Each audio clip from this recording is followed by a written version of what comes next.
Gopi Jana Balabha Girivardhari Pijana Balabha Girivardhari Jasodanandana Brajajanaranjana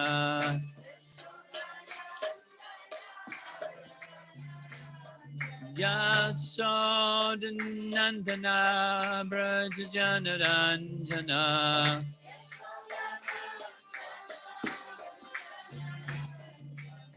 Yamanatira Vanachadi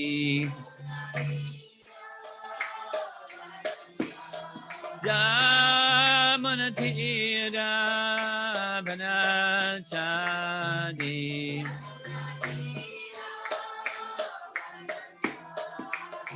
Jaya Radha Madhava Kunjabi Hari Madhava Kunjabi Jaya Radha Madhava Kunjabi Hari Madhava Kunjabi Hari Gopi Jana Balabha Girivardhari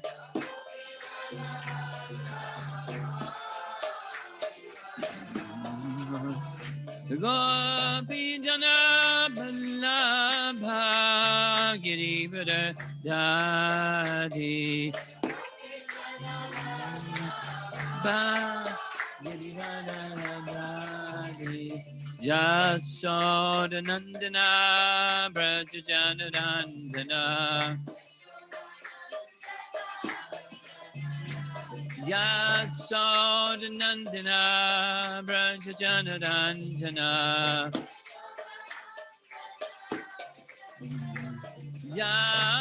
Yamunatira Vanachadi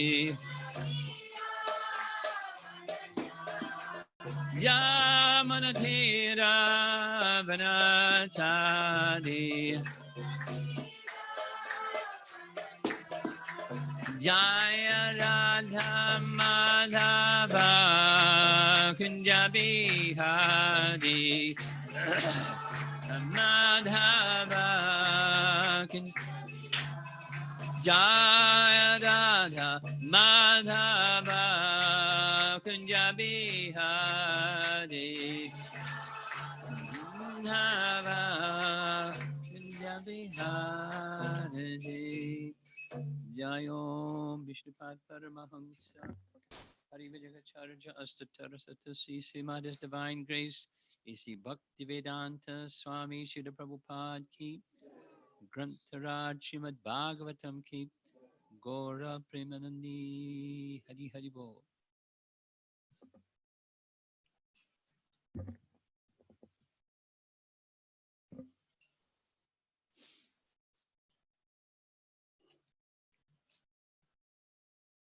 Hare Krishna, everybody. This is a Sunday feast lecture. Sunday feast comes later. And what the understanding that I've gotten from Yasodanandana is two things. Taking one of the, can we turn this off?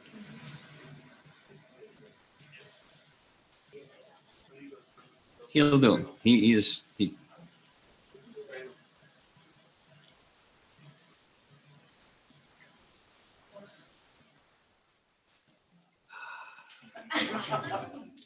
that's Brahman realization.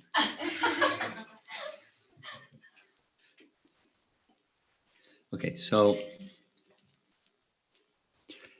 chapter 9 from Canto 1, Srimad Bhagavatam, and take something from that chapter 9, Canto 1, Srimad Bhagavatam, explain its content, and then how does that apply to us in our modern situation? The the phrase, the phrase, some water. Okay. The phrase is sometimes used, the timeless wisdom of the Vedas, Bhagavad Gita, and of course the Bhagavatam. Timeless wisdom.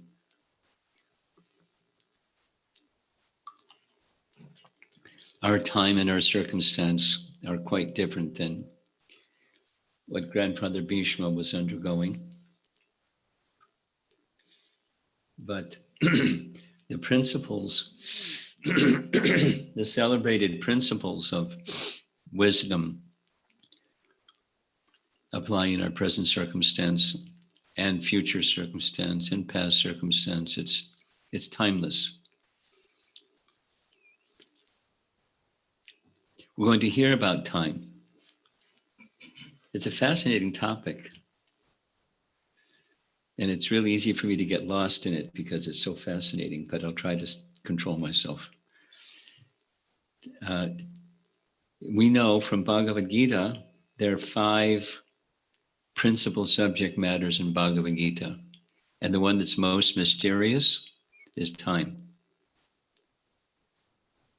The living entity, Jiva, the supreme, Ishvara, karma, everybody knows about karma, and material nature, Prakriti. But this mysterious one is time. So Grandfather Bhishma is going to speak about time, and I'm going to only speak a little bit about this vast, mysterious subject of time.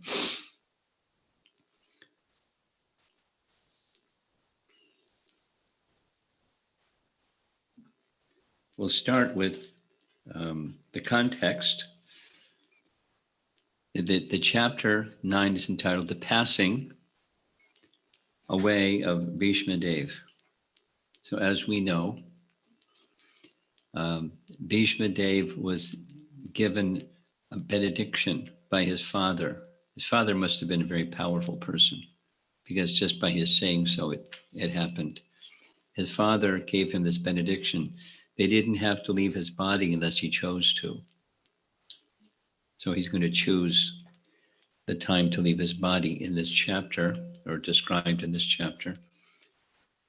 But the scene is, Kurukshetra battle is over, and the Pandavas are victorious, and as was the reservation of Yudhishthira and others, Arjuna also, it's going to be so many people will die. And so it was done. And Yudhishthira was installed as the king. There's some ringback. Can you fix the sound?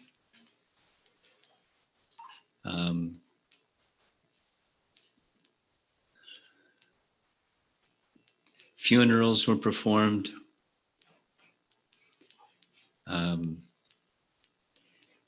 Grandfather Bhishma is still lying on the battlefield. Knowing that Grandfather Bhishma wanted the Pandavas to take the throne, although he took the opposite side from them for different reasons, he hadn't left his body yet. So the Pandavas, dressed in royal attire, knowing that that would be very pleasing to Grandfather Bhishma to see it, yay, it happened. He's now the king. So dressed up, Krishna and so many sages, a long list of sages, came to the battlefield to bid farewell to Grandfather Bhishma. Now, the situation that happened before the battle is not only Arjuna, but Yudhishthira was also, let's not have this battle. But Krishna wanted the battle, and so it took place. And when it was over, virtuous Yudhisthira was thinking, how horrible. So that I can sit on the throne, so many people have died. And his sadness, his lamentation over that circumstance, no one could check it. He was beside himself with grief. We can only imagine. Even Krishna tried to pacify him. Didn't work. The reason is Krishna wanted Grandfather Bhishma to pacify him. He likes when his devotee does something even better than he does. He wanted that. Because there may have been some uncertainty hanging over Grandfather Bhishma, why this and that? Why didn't he stop Dushasana from disrobing Draupadi? Why did he take the side of Duryodhana? Why did he fire arrows and take a vow to kill Arjuna? So to take away that cloud of uncertainty or whatever, Krishna wanted Grandfather Bhishma to do something even he couldn't do. And he did. So imagine your grandfather. Now imagine if you were a Pandava, imagine if you were a pure devotee, and the person that raised you in the absence of your father is lying before you in this condition. How are you going to feel? Really bad. Really bad. And Grandfather Bhishma received all the assembled people. Krishna himself was also there. So although he couldn't do the usual hospitality program that a virtuous person will do, just by his words and whatever else, his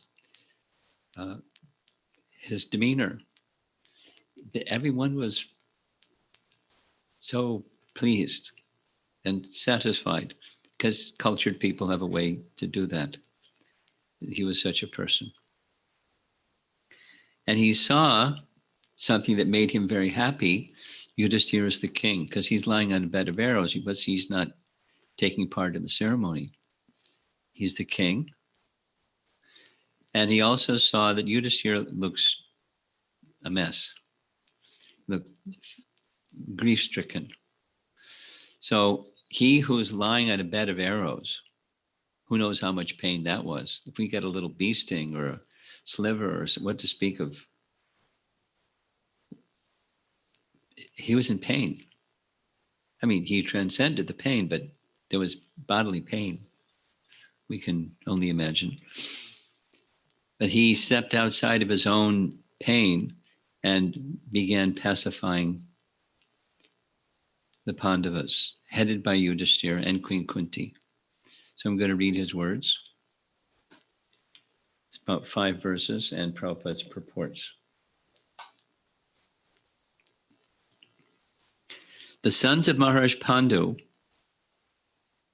were sitting silently nearby, overtaken with affection for their dying grandfather. Seeing this, Bhishma Dev congratulated them with feeling. There were tears of ecstasy in his eyes, for he was overwhelmed by love and affection. He made it. He's the king.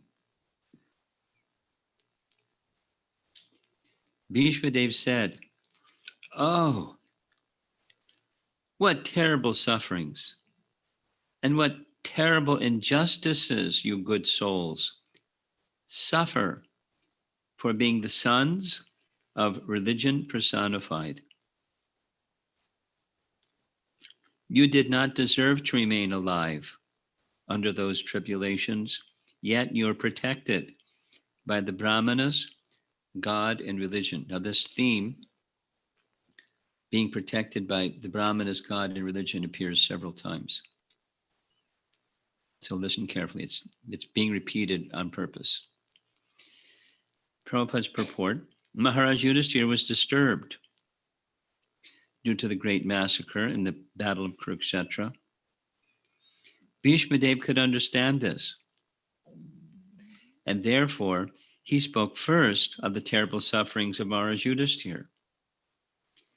He Maharaj Yudhisthira, was put into difficulty by injustice only, and the battle of Kurukshetra was fought to counteract this injustice. Therefore, he, that's Yudhisthira, should not regret the great massacre.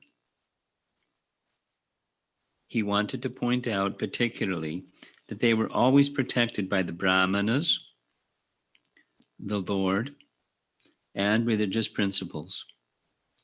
As long as they were protected by these three important items, there was no cause for disappointment. Thus, Bhishma Dev encouraged Maharaj Yudhisthira to dissipate his despondency. Thus, Bhishma Dev encouraged Maharaj Yudhisthira to dissipate his despondency. As long as a person is fully in cooperation with the wishes of the Lord, guided by the bona fide Brahmanas and Vaishnavas, and strictly following religious principles, one has no cause for despondency, however trying the circumstances of life. Bhishma Dev, as one of the authorities in the line, wanted to impress this point upon the Pandavas. So I'll emphasize the point. We'll read a little bit further and come back to the point, because that's what we're reading about, is this point. He's going to speak about time causing reversals. It's a word that Prabhupada used. It's not something I grew up using in regular vocabulary of speaking, but I know what reversal is. You're going along in this direction, and all of a sudden, before you know it, you're going in that direction. And you didn't even change gears. You're just like going in reverse. So you're going along the path of life, and da-da-da-da-da-da. And before you know it, you're not going that way anymore. Something else is happening. Like, what's happening? Reversals. And the teaching that Bhishma Dev is going to give is that time is the cause, and who stops time? And don't try to understand the reason behind why time does this instead of that. So here you are, you're in the midst of this reversal. And the Lord has a plan, and fulfill his plan. He wants you to rule. Here he is, ask him. He wants you to rule. So all this happened because of that plan of the arrangements of time. So now when we find ourselves, we may not have Krishna standing right there we can ask, but we may find ourselves in situations where we don't know why, but things that were going along like this are now going along like that. We can have maybe some indications, something perhaps over there and something perhaps over there. When people ask sometimes, if you don't know what the cause of your suffering is, then how can you learn a lesson? Karma doesn't stand up and say, well, you did this, and so that. It's very complex. The law of karma, because we're doing something all the time, and there's always a reaction for something that we do. We're in transcendence. So it's very complicated. You can't just not know one-to-one correlation. That happened because of this. But there's a cause, and there's the effect of the cause. And time moves the effect. Time moves matter. And we don't see time moving matter. We don't see time. When we see the movement of matter, the movement of events, and time is moving. Time is moving.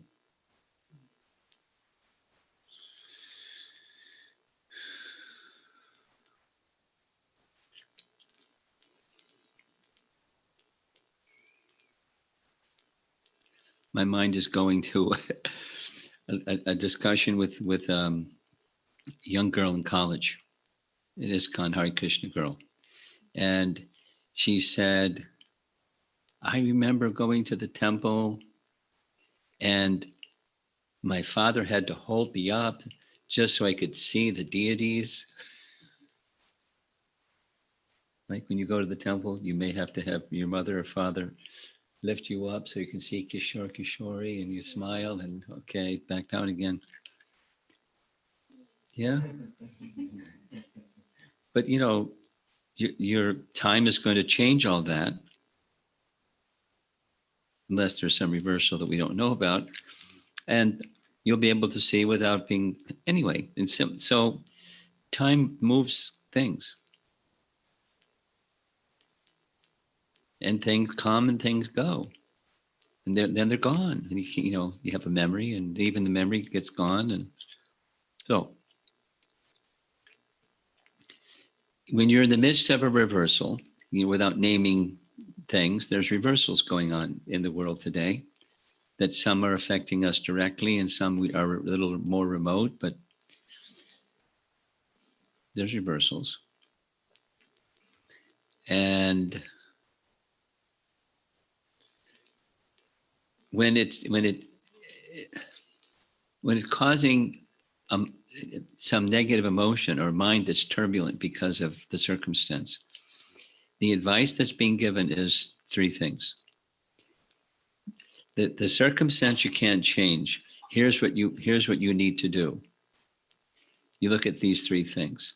Have I been acting according to principles of Dharma? The answer is no, then fix it. And if the answer is yes, have I been acting under the guidance of Brahmanas and Vaishnavas to carry out my life in a dharmic way? If the answer is no, then fix it. But if the answer is yes, then have I been acting according to the codes of Dharma under the guidance of Brahmanas and Vaishnavas for the pleasure of Krishna? If the answer is no, then fix it.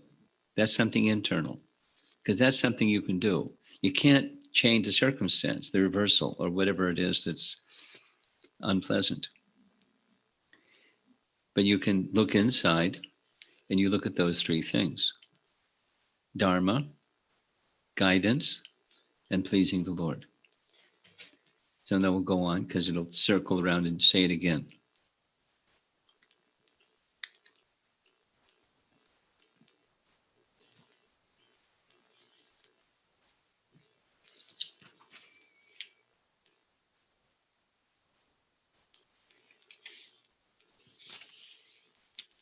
Okay, text 13, chapter 9. As far as my daughter-in-law Kunti is concerned, upon the great general Pandu's death, she became a widow with many children, and therefore she suffered greatly. And when you were grown up, she suffered a great deal because of your actions. So she's present. He's not making them feel bad. He's expressing his empathy for her circumstance. Purport: the sufferings of Kunti Devi are doubly lamented. She suffered greatly because of early widowhood and to get her minor children brought up in the royal family. And when her children were grown up, she continued to suffer because of her son's actions. She suffered so her sufferings continued. This means that she was destined to suffer by providence, and this one has to tolerate without being disturbed.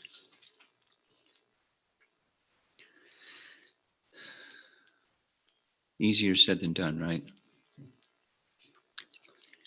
I was having a discussion with a godbrother a few days back, and he was quoting something from Chanakya Pandit, and I was quoting something from Krishna book.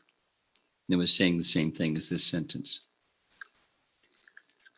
The Chanakya Pandit saying is, as gold is tested by rubbing on stone, so also the greatness of a person can be tested under adversity. That's not verbatim, it's close. And Prabhupada's one sentence, it's in chapter 89 of Krishna book, but it's, from the 10th canto Bhagavatam, where Bhrigu kicks Vishnu in the chest. And so it's, the statement is quite similar. The greatness of a person can be evaluated or estimated how he deals with adverse circumstances or something like that. It's more nicely worded. Deals with adversity. So we all have, different degrees at different times in different ways, and sometimes more, and sometimes less, and sometimes too much. But it happens. So he's speaking in this is their mother. He's pacifying Yudhisthira. He's speaking about his mother, who they have unlimited affection for and regard for. And she's a pure devotee. She knows Krishna, and it just has to accept it. It's not like accepting it means you get numb. But when the will of providence is there, you accept it.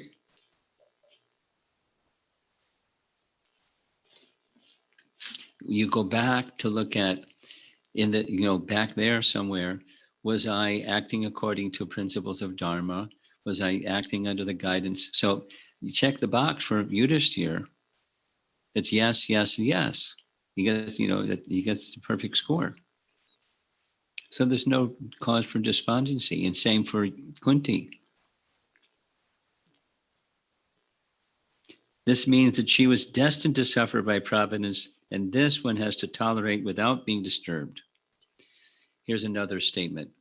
Prabhupada in Los Angeles explaining the word dhira from chapter 6 Bhagavad Gita. Very memorable section of that lecture series. Dhira means one who is undisturbed. Then Prabhupada said, when there's no cause for disturbance, it remained undisturbed. That's not something wonderful. But when there's cause for disturbance and one remains undisturbed, that's wonderful. Those are three ways of saying the same thing this is saying. One has to tolerate without being disturbed.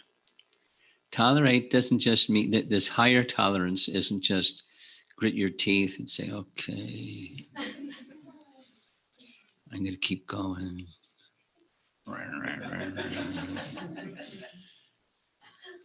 I'll tolerate it though.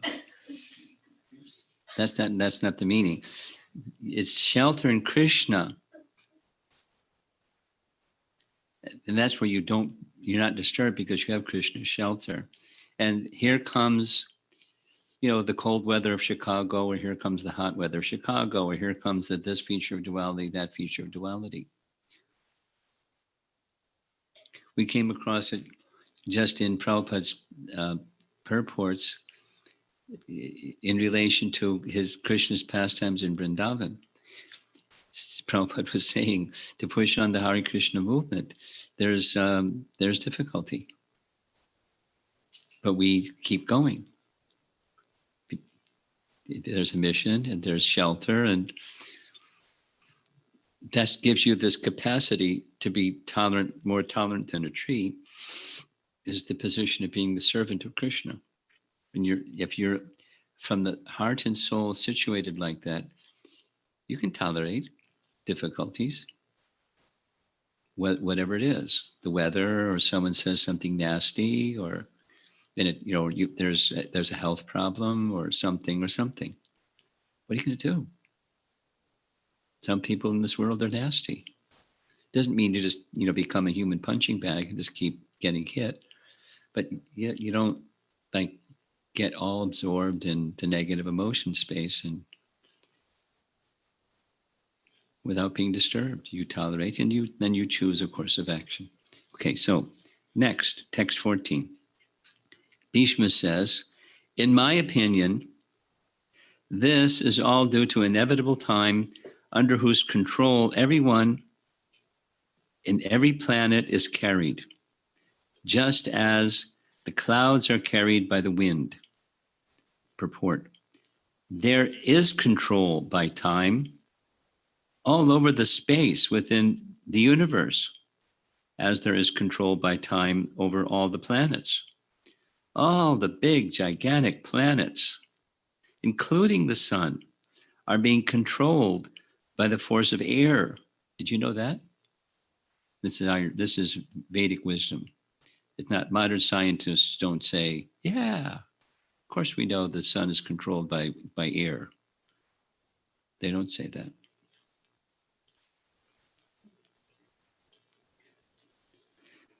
As the clouds are carried by the force of air. Similarly, the inevitable kala, or time, controls even the actions of the air and other elements. So let's do this. I'm going to do a little Vedic cosmology class for 5 minutes. Where did Dhruva go after he ruled his father's kingdom for 60,000 years? Where did he go? Dhruvaloka. Congratulations. And where is Dhruvaloka? Here's where Dhruvaloka is. It's at the topmost region of the heavenly realm. So there's Bhuvar, and Swarga Lokas. And when you look up into the sky, Vedic cosmology says what you're looking at is from Bhuloka, you're looking at Bhuvar and Swarga Loka. That's like, the heavenly bodies that are moving. And they're moving with their right side, they're moving counterclockwise. No, they're moving clockwise. They're moving clockwise around the pole star, or Dhruvaloka. Now, Dhruvaloka is way up there, so vertically they're below, but they're circumambulating, like you circumambulate Tulsi Devi, or the deity or something. With your right side, you circumambulate clockwise. So, according to the 5th canto Bhagavatam,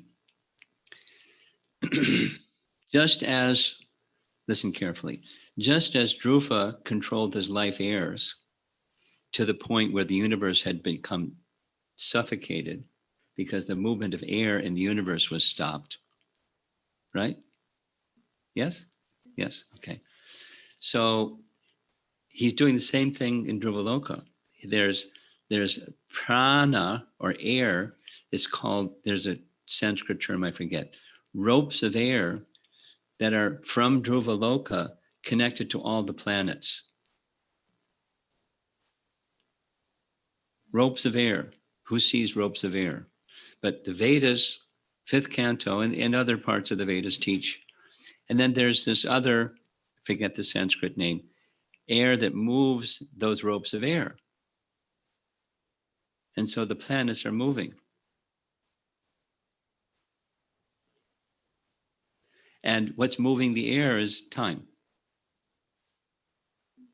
Fascinating, huh? So now, that's the planets are moving that way. They're moving clockwise. But which way is the sun moving? It's moving counterclockwise.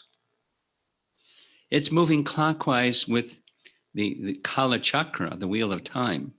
So within the course of 24 hours, the sun does one full rotation. And the sun is moving counterclockwise very slowly. 2 motions by the sun. Got it? Maharaj Pariksit says, wait a minute. 5th canto. You said this and then you said that. Can you explain? Clockwise, counterclockwise? And then he gives us a really cool answer. He said, picture a potter's wheel. And the potter's wheel is moving really fast, clockwise. And then think of some ants that are on the potter's wheel moving really fast clockwise, but they're walking very slowly counterclockwise. In the course of 1 year, the sun makes a complete rotation while every day it's making a complete rotation. And that's how the universe is moving. Kala Chakra, the wheel of time, is moving by the force of air under the control of time. Now, time is not different than Krishna, correct? Time I am, kalos me. So it's Krishna that's moving all these things. The way, this way, that way. In my opinion, this is due to inevitable time, under whose control everyone in every planet is carried, just as clouds are carried by the wind. So similarly, the inevitable time, kala, controls even the actions of the air and other elements.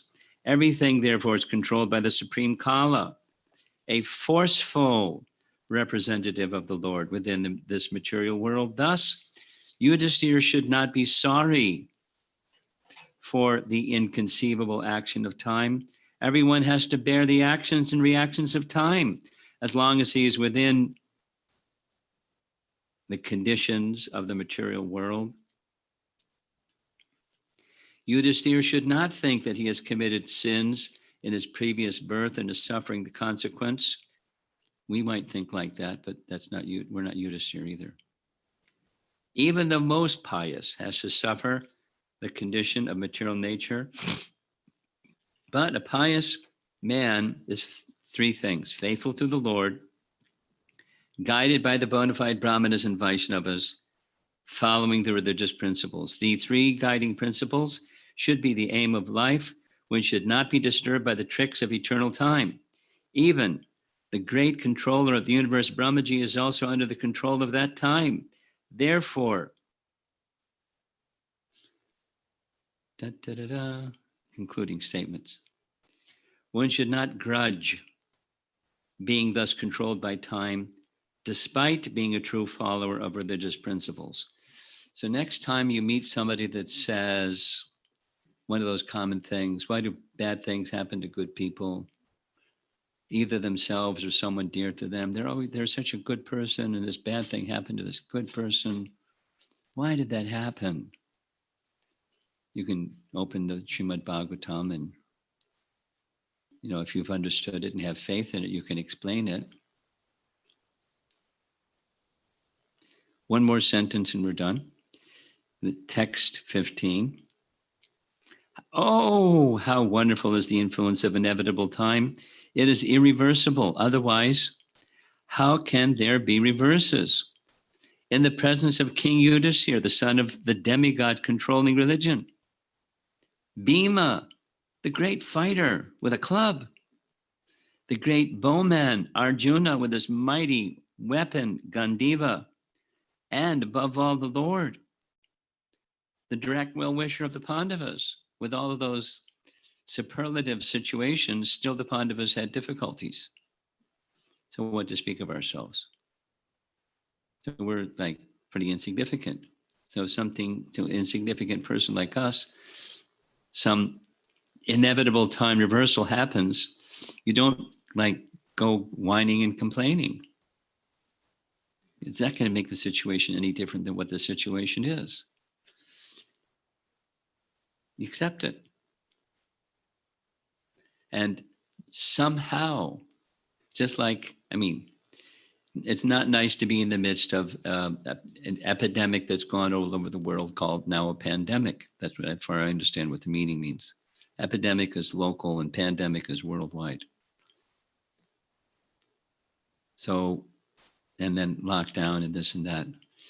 And it's not nice. And it's nice. It's nice in the sense that many devotees now have really improved their sadhana because they're too busy. I just saw a headline where, is it Pope Francis? Is that the Catholic Church Pope? His name's Francis. Said, when the pandemic is over, don't get back to, being too busy. That's not the word that he used, but something like that. Don't get just caught up in the mode of passion again. Go, go, go, go, and get stuff done. And fruitive activity. That's this realm where we are, and we do stuff because we want stuff. So that's this place, and you live like that, and Kamesha, Krodesha. It's not maybe, perhaps, sometimes. It's just a principle. Kamesha, Krodesha, Rajo Guna Samudbhava. So having this opportunity to hear and read more, as many devotees are doing, reading groups and different things, so many different things. Don't let it fade when that day comes that it starts to get back to normal, whatever back to normal means. All kinds of predictions are saying there's going to be phase 2 that's going to be worse than phase 1. And it's not like scare tactics. It's just people that they're scientists and they know how it works, without going into details, because you all are overburdened by hearing all the news of the mutations of the virus and more virulent and so on. So don't expect it to get normal again, whatever that is. One thing we can count on: people are passionate, and they're going to find out a way to get things back to sense gratification standard. They'll find out some way, somehow. And now, what's our business? Our business is to understand as best we can, with elevation of consciousness through improved hearing and chanting, why do these things happen? What's this movement of time that's going on and moving things in cycles and so forth? And what's our real mission in life? Is it just like get back to normal, or what's our mission in life? What's our mission in life? It's abundantly available in Prabhupada's books, and as our organization in general, this is my experience from doing this morning and evening. I'm finding the questions are getting such that I can understand the devotees are reading Prabhupada's books now.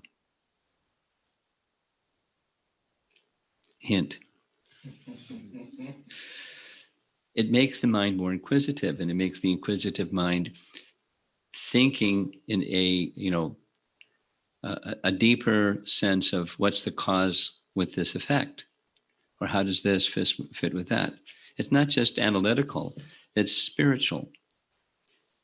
Consciousness is becoming spiritually elevated by that increased hearing and chanting. So that's what we do when reversals happen. Take shelter of hearing and chanting. I'll end with this. I just got a letter from a devotee doctor in China, and they know that because I sent a couple of messages, how's it going? And they sent back a message, don't worry, we're okay. Because they're in a field that they don't have to deal with coronavirus in the hospital where they work, and they have a whole team. Now, life has become more busy for them because of the coronavirus situation, not because they have to deal with coronavirus patients. But they're rising to the occasion, and they're doctors that are becoming devotional, not like chanting 16 rounds or anything, but becoming devotional. Go ahead.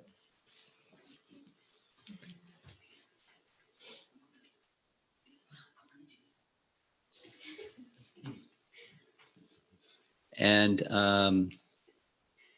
it's helping them, the seed of Krishna Bhakti is helping the leader of that group, and then the followers, the members of that group, that team in the hospital, feel Krishna's shelter. It's like really nice. Really nice. So for those who have the good fortune of having the seed of bhakti being brought into their life. Whoever is online, that's all of us have received the seed of bhakti somewhere. That's why we're here together. And so this is an incubation time, the incubation of bhakti time. And then consider, how can we, having received it, receive it more thoroughly and extend the opportunity to others. Like, just here's, for example, in the past 2 years, there's been a very strong encouragement for our ISKCON devotees to distribute sets of Srimad Bhagavatam. So now many people have sets of Srimad Bhagavatam in their home. Probably you all here have sets of Bhagavatam in your home.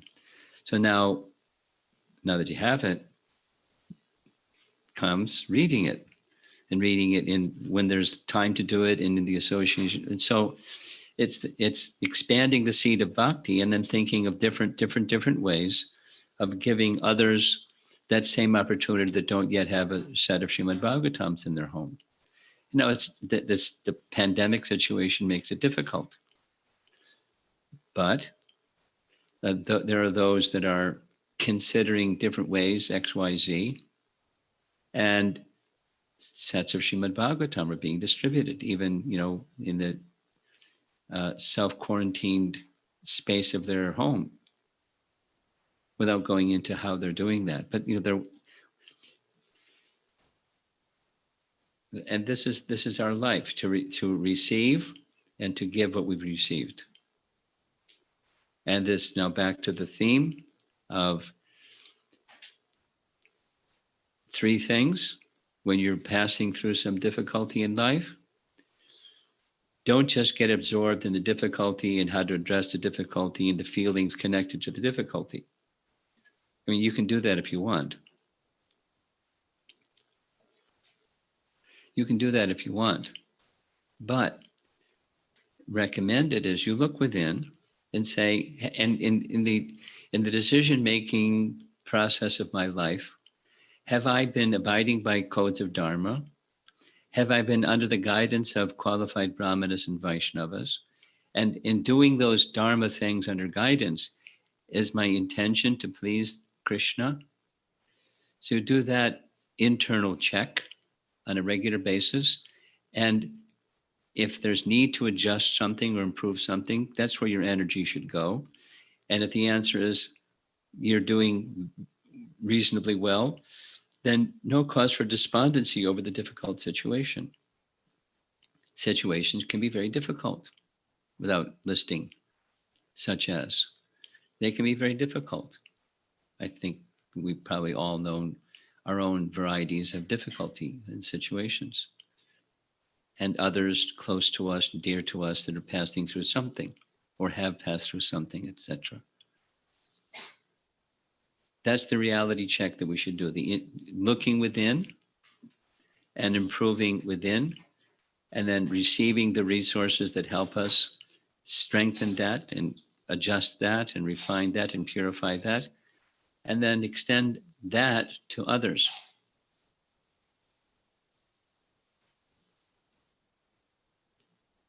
So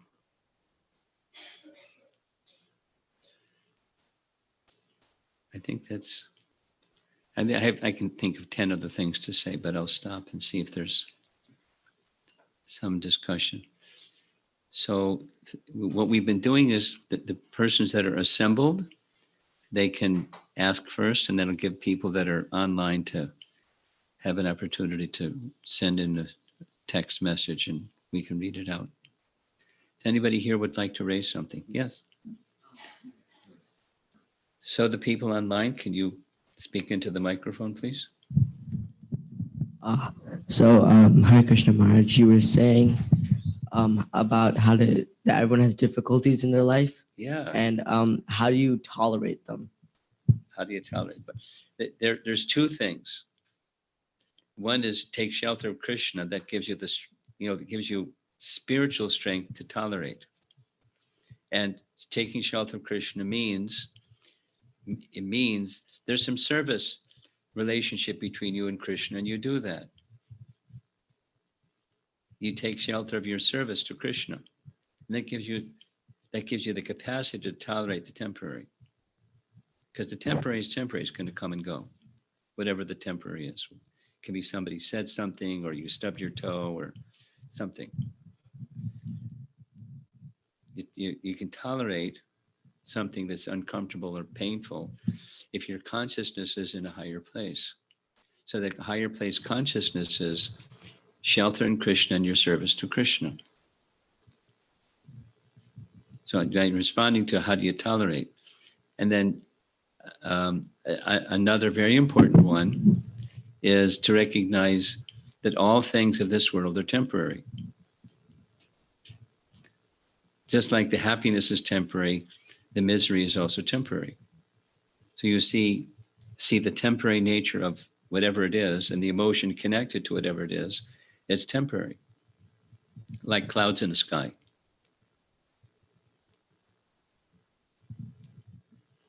When we were kids, I remember this little thing we did. We'd sit there, look at the clouds, and then try to identify the cloud as taking a certain shape.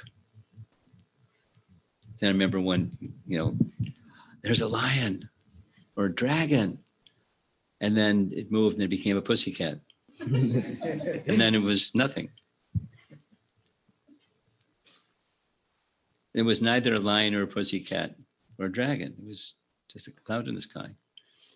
So we perceive things and our perception is faulty and it's temporary. So detachment, tolerance, some element of detachment is recognized as temporary. It comes and it goes.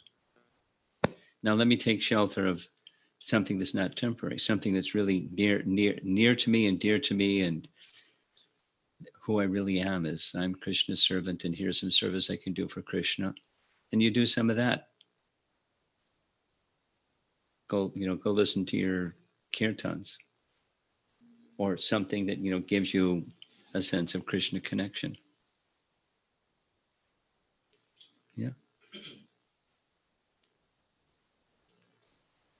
Anyone else? Over here, look at this. So I have This button.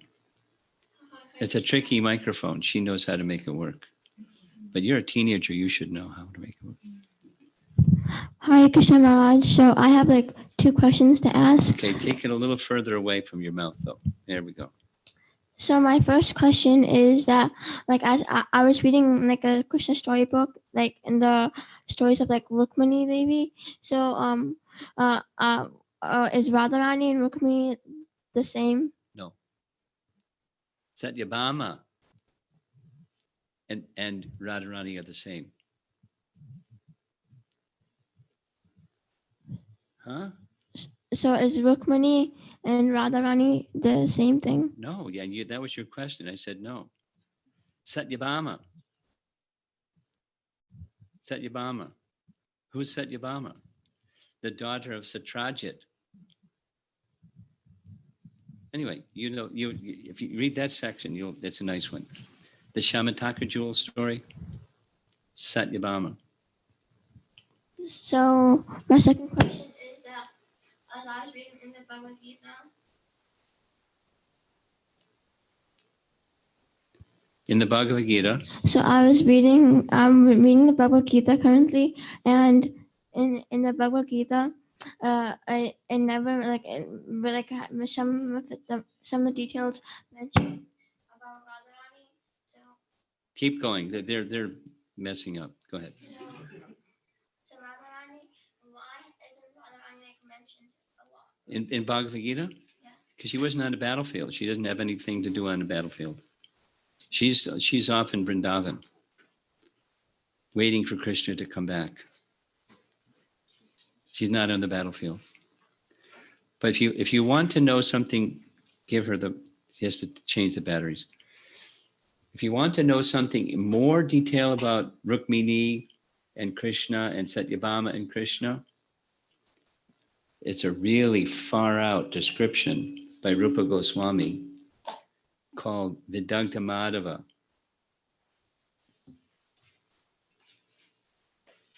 It's really far out. It's like way up there. But it's described how Radharani becomes Satyabhama and Chandravali becomes Rukmini. And then the other gopis become wives of Krishna. That's like 301. It's not even 201. It's really up there. Okay. Vidagdha Madhava. Anyone else? Hare Krishna Maharaj. This is a role reversal. The younger devotees are usually quiet. You're next. You got to ask a question, okay? Go ahead. Hare Krishna Maharaj, my question was, how do you effectively practice detachment without like just ignoring everything? How do you pass the test? No, how do you effectively practice detachment? How do you effectively practice detachment? Okay. That sounds like a serious question. Well, what Krishna says in Bhagavad Gita is what is called, chapter 5, what is called detachment is the same as yoga, or linking oneself with the Supreme. So linking oneself with the Supreme, that's yoga. So our yoga is bhakti yoga. The more you become linked with Krishna, the more you're detached from what's disconnected from Krishna, or that separated material energy. Now, the separated material energy looks attractive. That's where attachment is, because we see it as an object to enjoy. Whatever, different people see different objects as objects to enjoy. Some object for some people, let's say an alcoholic. For someone that's not, doesn't like alcohol, it's not like, that's not an object of enjoyment. But for them, they're addicted. So that's an object of enjoyment. So when you see material nature as meant for your enjoyment, that's attachment. And detachment is Krishna's energy meant for Krishna's enjoyment. That's detachment. So detachment is the same as yoga, or linking oneself with the Supreme, chapter 5. So how you practice detachment practically is attachment to Krishna. So then here's another one. Supposing you're not there yet. That's a nice idea. And I'm way down here and I'm not attached to Krishna yet. So how do I practice detachment? So it's a little bit like the answer I just gave to Madhava. That is, with knowledge comes detachment. Jnana Vairagya is a couplet found throughout the Vedas. Knowledge in the temporary nature of things, then you can be detached from it. It's like, now you see it, now you don't. Now you see it, now you don't. And it keeps happening. Now, a person in knowledge is temporary. So I don't get attached to something that's temporary, because what I really want is happiness that isn't temporary. I want happiness that doesn't stop. So attachment, you don't think clearly. Their knowledge is gone. Maya pratigyana, the knowledge, the intelligence is taken away by Maya. So if you read Bhagavad Gita and etc., you do devotional activity, then knowledge will awaken naturally, and then detachment.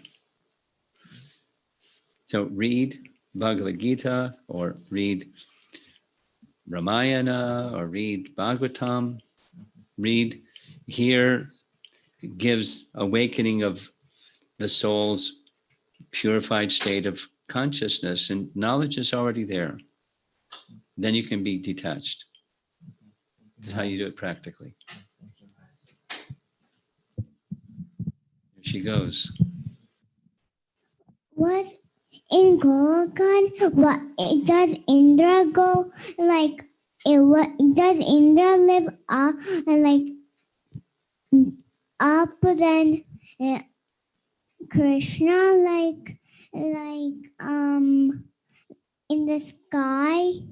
Okay, let me repeat back what I think you're asking. Krishna Loka is here. Is Indra Loka higher in the sky than Krishna Loka? Yeah. That's your question? Yeah. No way. Actually, her doubt is like during this when Indra when in Govardhan Lila, Indra destroys whole Vrindavan. So she's thinking if in Goloka if there is sky, that means Indra is higher. He's living higher than Krishna. That's it? Nope.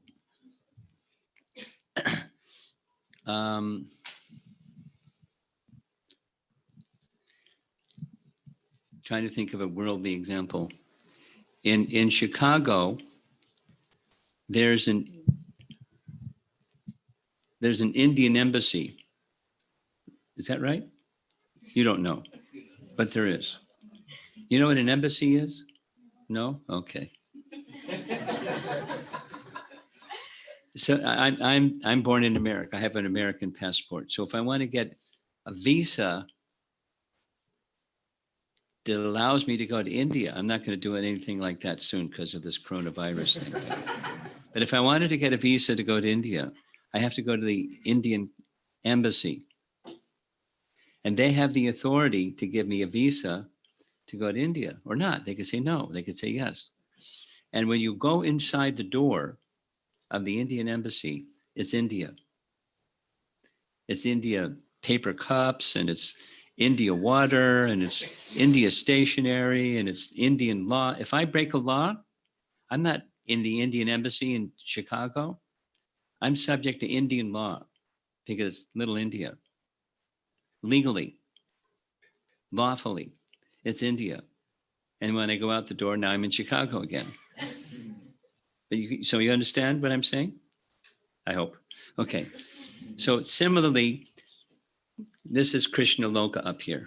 So Krishna has embassies.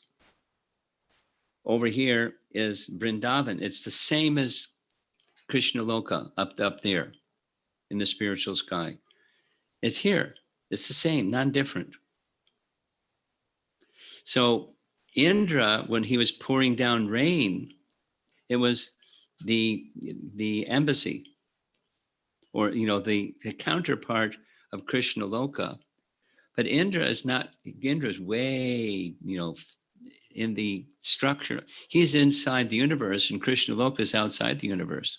So Krishna's pastimes in Vrindavan are in this universe, but it's Krishna's showing his pastimes in this universe.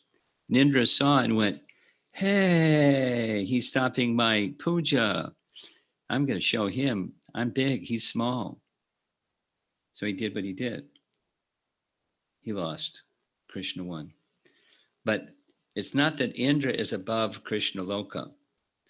Indra is in the heavenly realm, and the heavenly realm is within inside this universe. The universe is like a coconut. And then there's the shell of the coconut. And then there's the vastness of the spiritual sky beyond the coconut. That's where Krishna Loka is. But inside the coconut, there's the earth planet. And there's the heavenly planets. And Krishna has pastimes in this earthly planet, in a place called Vrindavan. That's non-different, like the embassy. Non-different.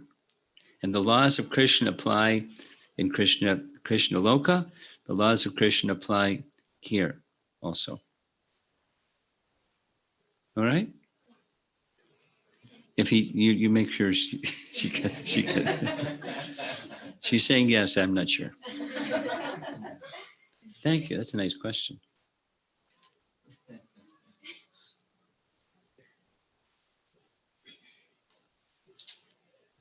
How many? Only 5, right? Okay, go ahead. Maharaj, I'm thinking about a situation when a devotee or any other person who gets the reversals one after another, one after another. I know some people like that. And there is no stop. For the whole life, I've seen people getting reversals. Yeah. And eventually, those people will lose the faith on Krishna. Well, not necessarily. I know people that don't lose their faith in Krishna and have been through reversal after reversal. How can one maintain the mind without getting disturbed, tolerate without disturb?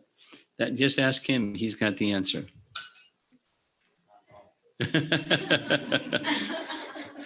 By attachment, you can be detached. Look at the Pandavas. That's this situation. And it wasn't just one thing. It was another thing, and then another thing, and then another thing.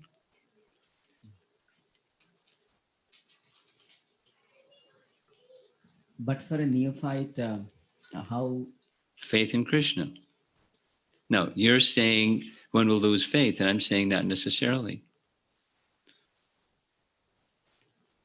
I've been talking to one person, just the beginner in a stage, initially with having good faith, later it's going Too down. much I don't know. tribulation. You know, we understand. It's right in the story of Bali Maharaj, where he was put into tribulation by Vamana. And Prabhupada explains in that connection that Krishna never gives us a tribulation beyond which we cannot succeed and maintain faith. He'll support us. So our tribulation, this person or my tribulation or anyone's tribulation is nothing compared to, let's say, Prahlad Maharaj. Or let's say, you know, here's a worldly person, not just a Bhagavatam personality. Ask your friend or this person to read Viktor Frankl's book, Man's Search for Meaning. Viktor, Frankl, Frankel, I think, KL, Viktor Frankl, Frankl, a Jewish man who was in a Nazi concentration camp and survived. So whatever this person is nothing compared to what he went through. And he's explaining how to get on the other side.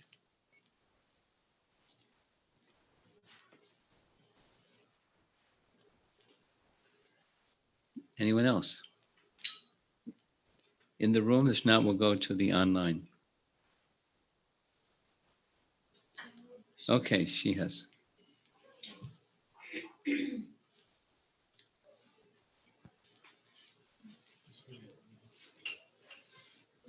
Maharaj, you mentioned you cannot tolerate, when you get something like irritates, you cannot grudging your teeth, controlling your anger, but, inside you have.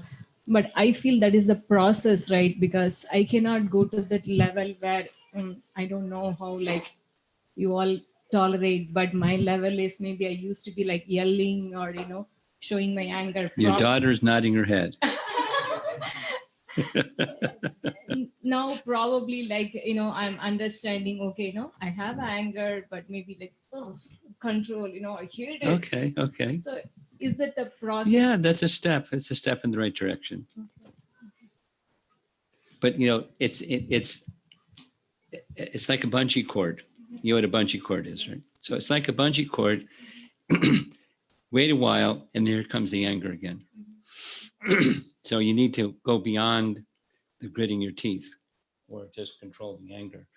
You have to go to the place where you have Krishna's shelter. And then it dissolves the anger. It moves you to the mode of goodness instead of the mode of passion, which is the cause of the anger.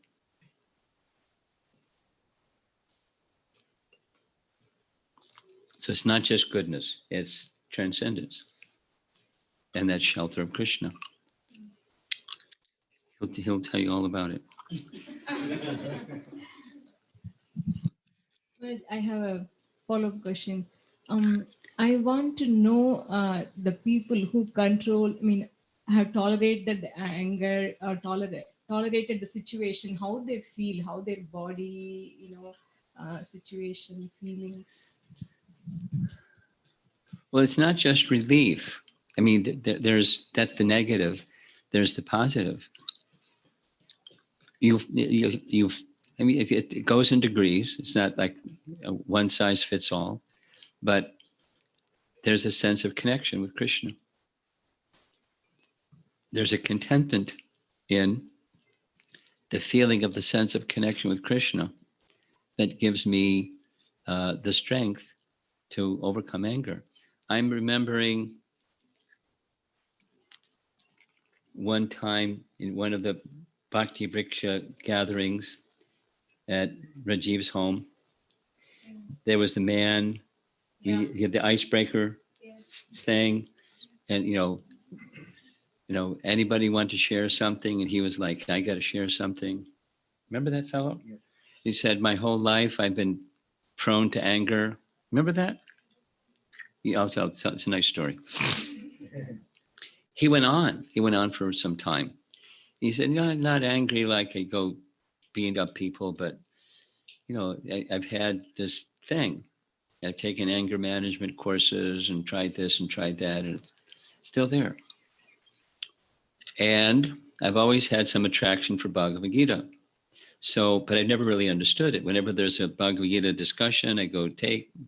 So I moved here to Palatine, and I heard of this Bhagavad Gita discussion, so I came. And I think for the first time, I'm understanding Bhagavad Gita. And I don't know, I would guess he's in his 30s, early or mid 30s, something like that. You know the person who I'm talking about? No. He's- First I thought I know, but after that, I mean, not able to put your face. So then he said, like at work,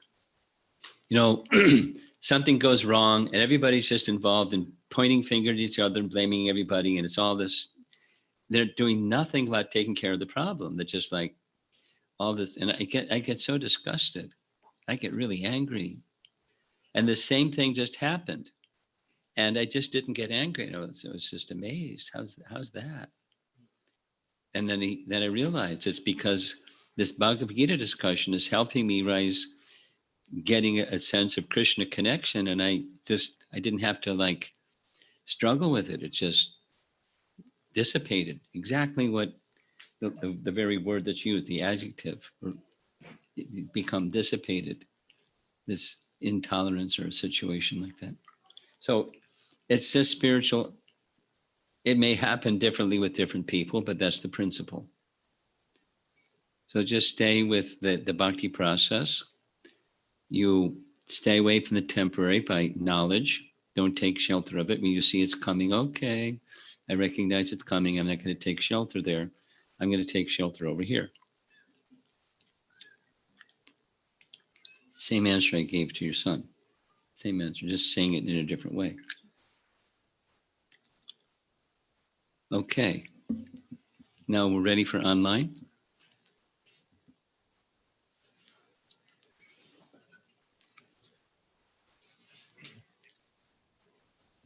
Question. I'm going to wait for another question from you.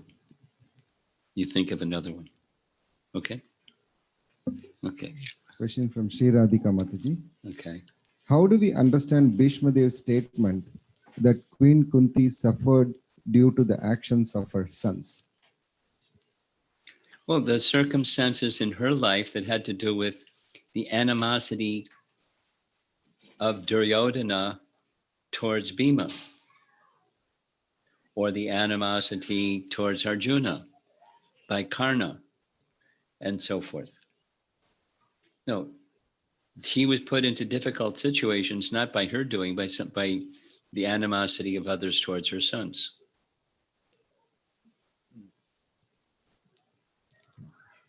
Another question from Sri Radhika Mataji. Is it correct to understand the qualitative difference between the lamentation of a pure devotee, such as Yudhishthir Maharaj, is for the suffering of others, whereas our lamentations are due to the frustration of our own sense gratification? Yes, but even his emotion towards, maybe we should turn the air conditioning on again. Although it's noisy, it's just getting a little warm. So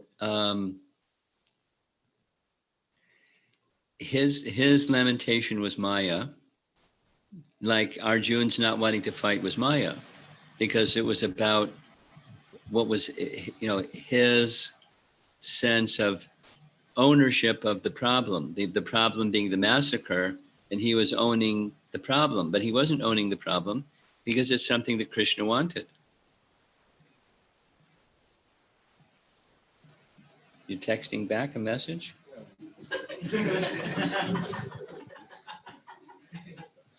Yashodanandan Prabhu said there is some question on the ISKCON Chicago Facebook.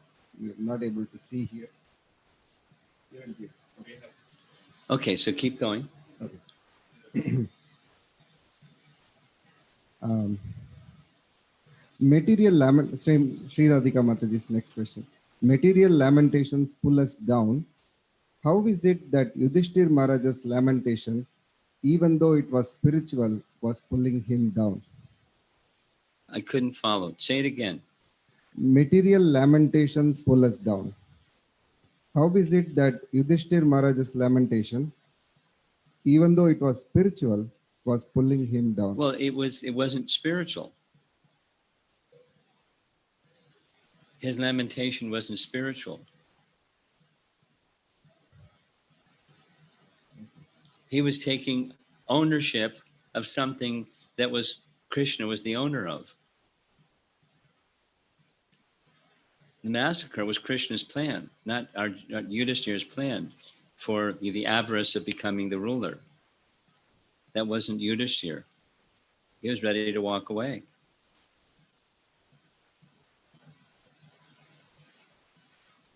Question from Sanchari. It's relatively easier to see the movement of Krishna's hand in our lives in the time immediately after overcoming difficulties. Is the real test of Maya is how we stay connected even in times of happiness? Well, it's the test of Maya is not just wait till it's over and then in a reflective moment see the hand of Krishna. It's staying there even while it's happening. So I'm giving a yes to her question, but a qualified yes. I mean, say the same thing in a different way. The essence of material consciousness is we're at the center. I'm looking at this dartboard, and I wonder how you can put a dartboard in your living room. But there's the bullseye. So the bullseye with that green dart that's right in the center, that's, Krishna's pleasure is everything. And we're not there. We're at the center. My pleasure is everything. So it's the distress and happiness are both tests of who's at the center. Is Krishna's pleasure at the center, or my pleasure is at the center? So it's not just one is more than the other. They're both equally testing or telling. And tribulation is especially telling. That's very clear from Chanakya Pandit's statement and Brigu's determination of who's the greatest. When there's tribulation, how do you handle it? This question is from Stephen. How do you distinguish detachment from non-attachment or non-possessiveness, aparigraha? Well, the answer is attachment to Krishna. That's how you tell the difference. Next. This question is from Satish Bhatnagar Prabhu. How to best respond to people who say, nobody has seen God. You don't know anyone who has seen God. I can see it on the screen. It's like a nice question. How how to best respond to people who say, nobody has seen God. You don't know anyone who has seen God. Well, you may not know somebody that hasn't seen God or that has seen God. That doesn't mean there isn't somebody that has seen God. You're not the center of the universe. And there are persons who see God. And the qualification to see God is you have to have the eyes to see, and the eyes to see is the eyes of devotion. And if you don't have the eyes of devotion, you can't see. You can see but not see. Pashyati na pashyati.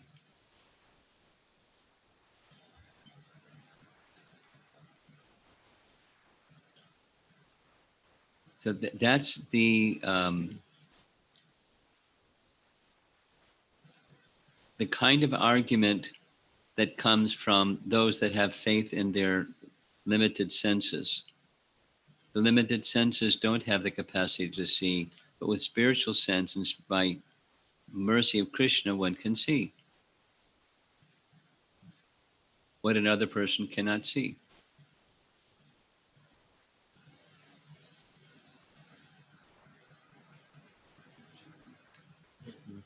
Question from Amara Mataji. When I think about cultivation of qualities like tolerance, it sounds like it can be done by putting efforts, but when practical application time comes, reactions appear as though involuntary. That's right. Is it the mercy factor that will actually manifest the cultivation into practice? Well, purity helps. That was our question last night. With purity, then you can see. And without purity, mercy can intervene even if you're not pure, but generally purity is a prerequisite. So how do we become pure? Then ask that question. By following the process of purification. The bhakti process is that principal process of purification.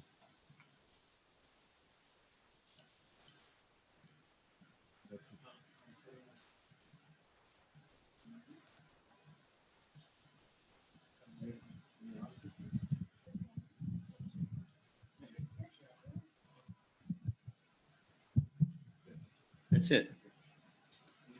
Okay. And we got lots of chiefs and not too many Indians here. Yes. Microphone. Hare Krishna Maharaj.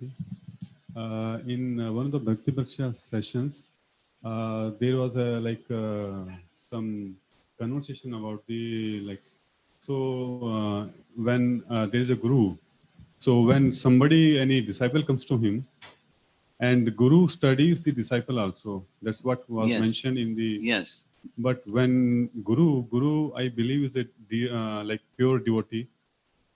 I'm listening. And if because pure devotee knows the past and present of whenever he sees any person. Well, let's be careful. Is guru equal to super soul? No. Next to super soul, yeah. But representative of, but doesn't mean omniscient.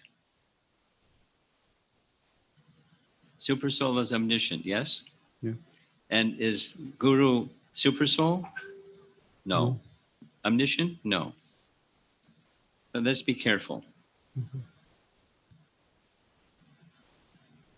So, okay, if that is the case, then that's fine. That's fine, yeah, thank you.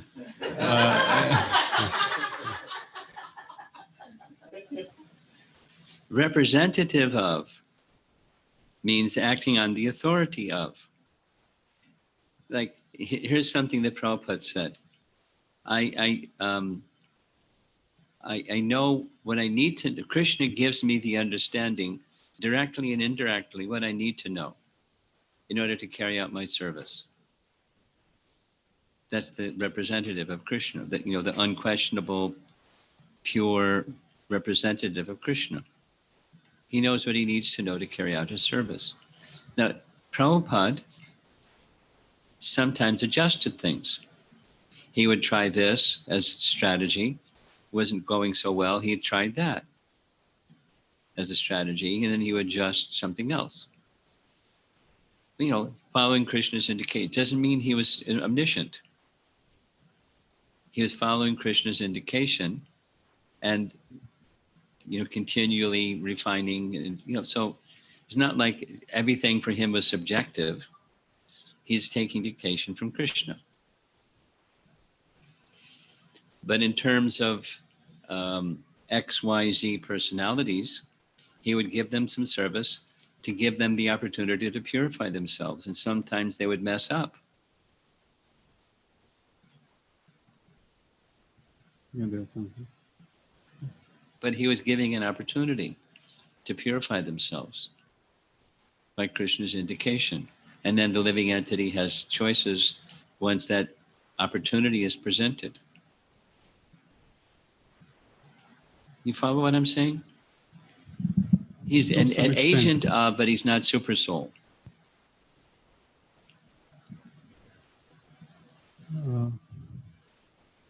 Okay, Prabhuji. Well, just like you.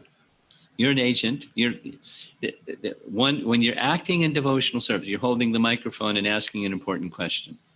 So you're an instrument of Krishna in this immediate circumstance.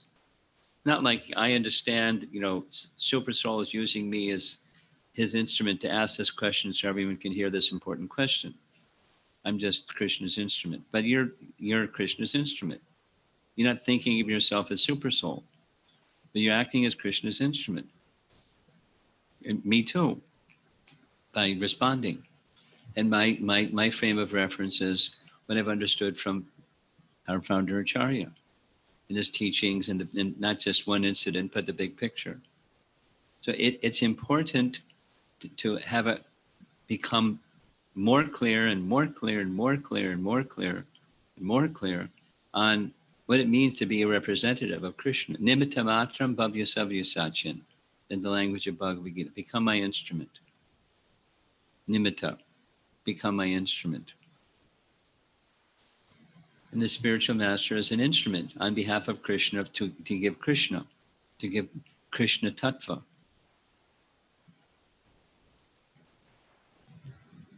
And to do that doesn't mean that the spiritual master all of a sudden goes from the living entity to Vishnu tattva. It becomes, super soul, equal to super soul. No way. That's offensive, in fact. But the representative of. And the requirement is, Ye Krishna tattva, say Guru hoy. They must know Krishna tattva and then speak Krishna tattva. That's what the instrument does. They don't go in creating their ideology and calling it Krishna's ideology. They just say what's Krishna's teaching. That's Guru. Oh, that's good. So it doesn't mean they're omniscient. Okay. They know everything about everybody and time past, present, future, and everything's like wired. That's super soul. Okay. Guru is not super soul. An instrument. Thank you, Maharaj. And one more question, as you mentioned, Kama Esha, Krodha Esha, Rajagun Samudbhuva. So this Krodh or anger is always in the mode of passion? It's the byproduct. It's ignorance. It's the byproduct of passion. Krodha is ignorance. It's the byproduct of passion. So if any pure devotee becomes angry, A pure devotee what? becomes angry, Well, that's not in the modes of nature. When a pure devotee becomes angry, it's not in the modes of nature. mode of passion. It's not in the mode of nature. Okay. It's neither passion nor ignorance. We're speaking pure devotee. Yes. Like Hanuman. Mhm. He's a pure devotee. He became angry. He burned Lanka. So there is a difference between when pure devotee becomes angry or... Yes, exactly correct. Okay. Exactly. Exactly. Yeah, Maharajji, in Chaitanya Mahaprabhu time, this is another question. So Hanuman, I heard Hanuman was appeared in the form of Murari Gupta. Okay. So is it possible? Why not? Because Hanuman ji is immortal, and we believe like he is still alive. And Well, it means an expansion of, or in the mood of. There's all this technology. It's like 301 technology. A living entity can expand themselves partially.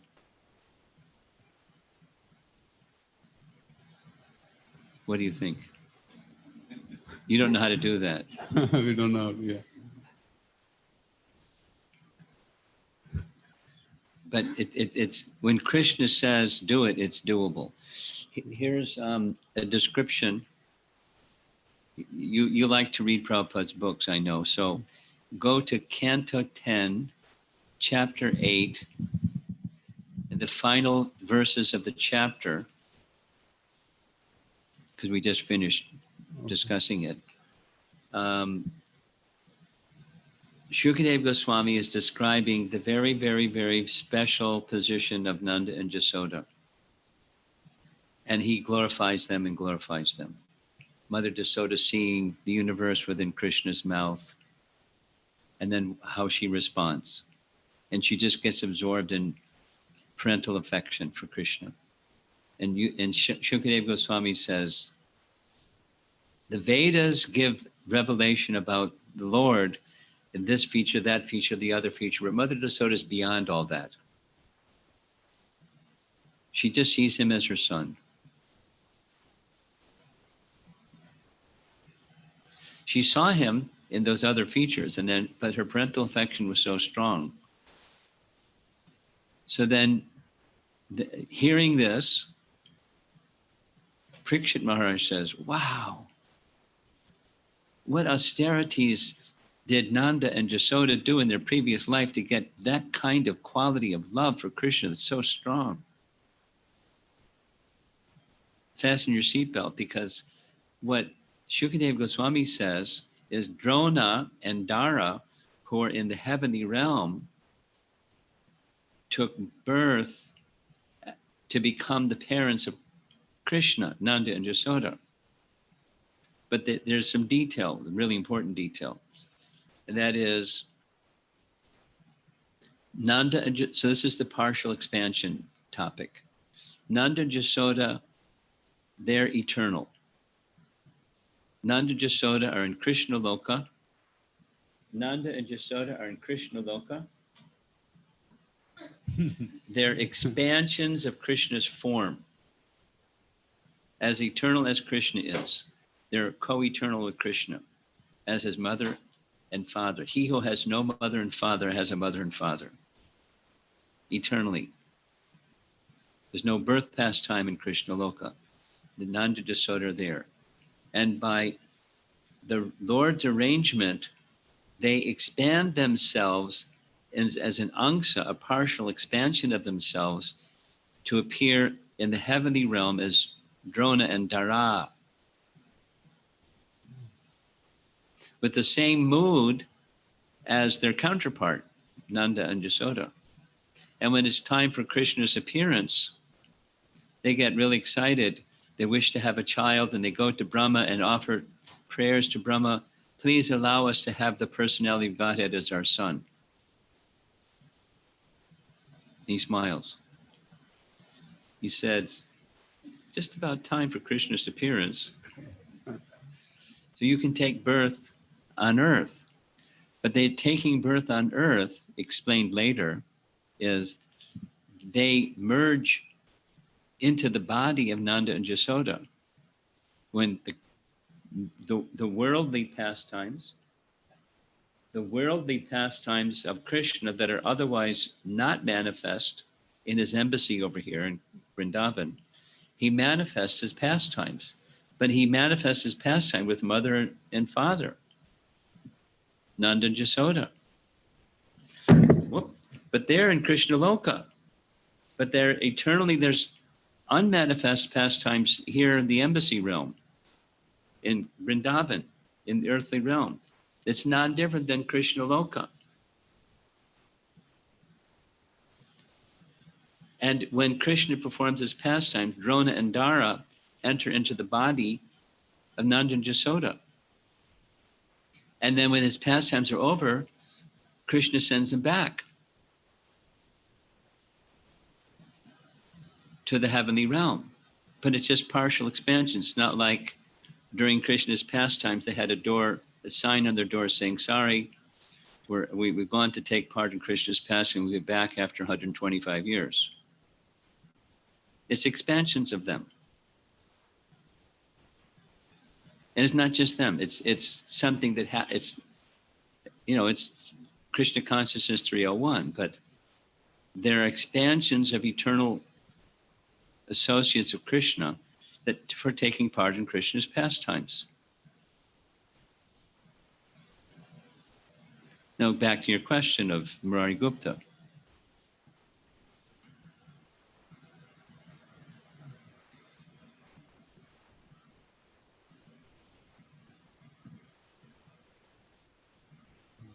Okay. Thank you, Maharaj. It's really high technology. We like.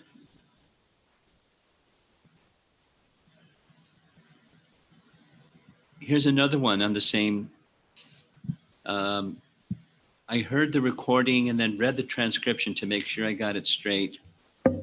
Prabhupada in Bombay, Juhu, morning walk, Giriraj Maharaj asking Prabhupada, when Krishna performs his pastimes, they're eternal.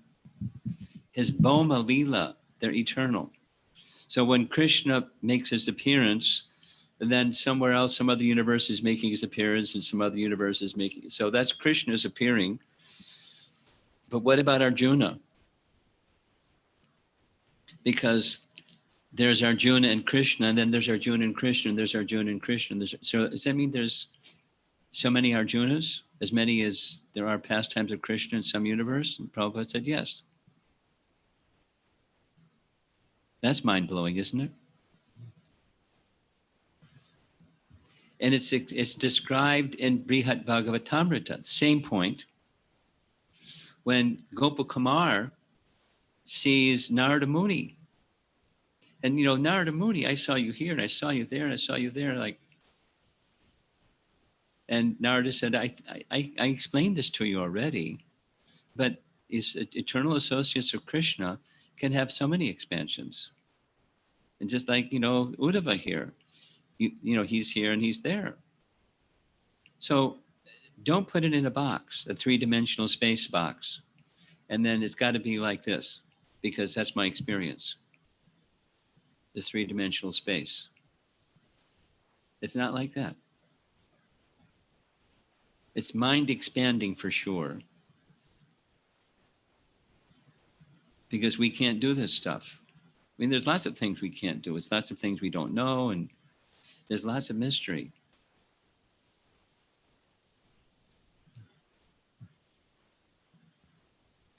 It doesn't open the door for speculation. We want to hear what the real picture is from those who know what the real picture is.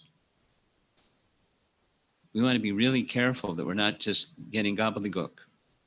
We're getting the real picture from descending knowledge sources, unbroken descending knowledge sources. And we're investing trust in our disciplic succession to receive that understanding. And then we can understand that things that are beyond our understanding, beyond our limited consciousness. And stay with it. And it's a fantastic mystery that has real answers, not the speculation kind.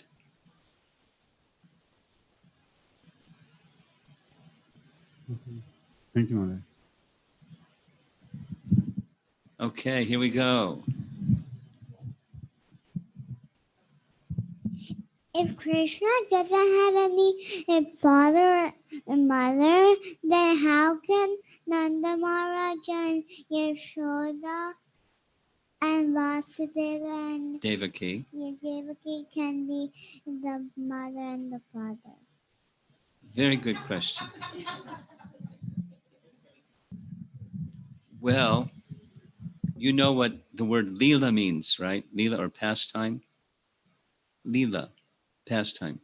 Krishna plays on his flute. That's a pastime. Or he goes out to herd the cows with the cowherd boys. That's a pastime. He lifts Govardhan Hill. That's a pastime. So Krishna has pastimes. And one of his pastimes is birth. He's the source of everything. So there's no birth. But he has a pastime of birth. Now, he doesn't have to have mother and father. Just like Lord Nrsingadev. Who is his mother and father? A pillar. And Lord Varaha, who is his mother and father? The nostril of Brahma. He doesn't need mother and father because he's the source of everything. But when he appears and performs his earthly pastimes, Krishna accepts as a pastime, he has a mother and father. So it's just a pastime. He's the source of everything. He showed Mother Jasoda, inside my mouth, there's everything, including Mother Jasoda looking inside Krishna's mouth, Everything is within Krishna. He doesn't need mother and father. But it's a loving exchange with someone that has that emotion. I'm his mother. I'm his father. It's a pastime. That's the answer. He doesn't need. It's a pastime. Just like he didn't need Arjuna to do the battle. It was already decided. But he got a chance to be his instrument. And just like you, what's your instrument of Krishna opportunities? You can ask nice questions. That's one. Do you sing sometimes too? You sing the Shringa prayers, I bet. Yeah. So that's being Krishna's instrument. You sometimes help your mom with arti? Yeah? Okay. So then you're being Krishna's instrument. That's nice being Krishna's instrument. Krishna's flute is Krishna's instrument too. But so are you, and so are each one of us when we do some service. We're trying to be Krishna's instrument. So Mother Jasoda and Nanda, they were the instruments of Krishna's pleasure, to act as if they're mother and father. They're just an instrument for Krishna's pleasure.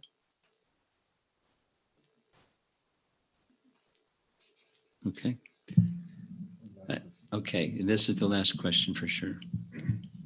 From Radha Vallaprabhu, in the pastime of Avanti Brahmana, he was grossly humiliated even after he deeply connected internally to Krishna, and he was peaceful as well. So loving devotion can override any external tribulations? Yes. Yes. When you're back to this question, how do you practice tolerance or detachment? When you're attached to Krishna, it doesn't mean you're oblivious to what's going on around you. It just doesn't push you and pull you and distort you and elate you and sadden you, and your emotional state doesn't move because you have that primary shelter in Krishna. That Krishna connection gives the detachment. And you can be, and then that detachment is saying from the temporary because of being full with contentment within. There are verses like that in Bhagavad Gita also. When one is experiencing that happiness within, they can pass through the greatest calamities and remain undisturbed. Right? See? Srila Prabhupada ki Jai.